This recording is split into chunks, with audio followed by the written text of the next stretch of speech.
সুপ্রিয় দর্শক, মগরাটের হোমিওপ্যাথি চিকিৎসক ডাক্তার আনোয়ারুল হকের লেখা ইসলামিক গল্প ইমাম মালিক রহমাতুল্লাহ। রবিবার বিকেল, বসার ঘরে দাদা অনিক, বোন আখি আর ছোটো ভাই ইরাক বসে গল্প করেছে। জানলা দিয়ে নরম রোদ এসে পড়েছে। হাতে এক কাপ চা নিয়ে অনিক বলল, আজ তোমাদের ইমাম মালিক রহমাতুল্লাহ সম্পর্কে একটা গল্প বলি। ইমাম মালিক রহমাতুল্লাহ কে? ইরাক কৌতূহলী হয়ে জিজ্ঞাসা করল। তিনি ছিলেন ইসলামের 4 মাযহাবের একজন মহান ইমাম, যিনি মালিকি মাযহাবের প্রতিষ্ঠাতা। অনিক বলল, আচ্ছা, তার বিশেষত্ব কী ছিল? আঁকে জানতে চাইল। অনেক একটু হাসলো, তারপর গল্প শুরু করলো। এক সময়ের কথায় মদিনায় এক ছোট ছেলে ছিল, যার নাম ছিল মালিক। ছোটবেলা থেকে তার মধ্যে জ্ঞানের প্রতি এক অদ্ভুত ভালোবাসা ছিল, কিন্তু তার পরিবার চাইতো সে ব্যবসায়ী হোক। একদিন সে তার মাকে বলল, আমার মন তো কেবল হাদিস শেখার দিকে পড়ে থাকে, আমি কি করব মা? তার মা একটু বিরক্ত হলেন না, বরং এক সুন্দর পোশাক পরিয়ে বললেন, তাহলে যাও, জ্ঞান অর্জন করো, তবে সব সময় সম্মান নিয়ে শিক্ষকের কাছ থেকে শিখবে।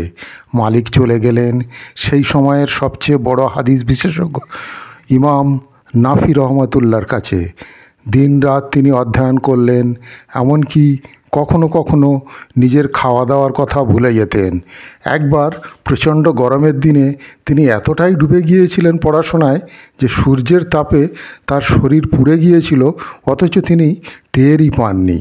বছর পেরিয়ে গেল, আর একদিন তিনি হয়ে উঠলেন সর্বকালের অন্যতম শ্রেষ্ঠ ইসলামী পণ্ডিত, যিনি বিখ্যাত গ্রন্থ আল মুয়াত্তা রচনা করেন।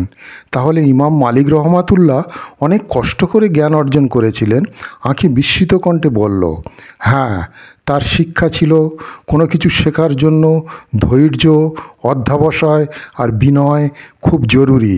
অনেকে কথা বলল, মানে আমরা যদি সত্যিই কিছু শিখতে চাই তাহলে ধৈর্য ধরে লেগে থাকতে হবে, তাই না? ইরাক প্রশ্ন করল।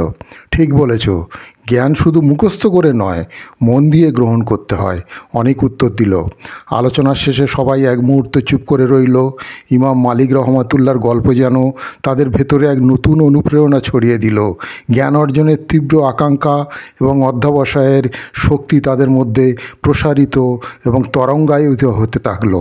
তো সুপ্রিয় দর্শক, আজকের এই গল্প যদি ভালো লেগে থাকে, চ্যানেলটিকে সাবস্ক্রাইব করে রাখতে পারেন, আর ভিডিওটিকে লাইক ও শেয়ার করুন। ভালো থাকুন, সুস্থ থাকুন।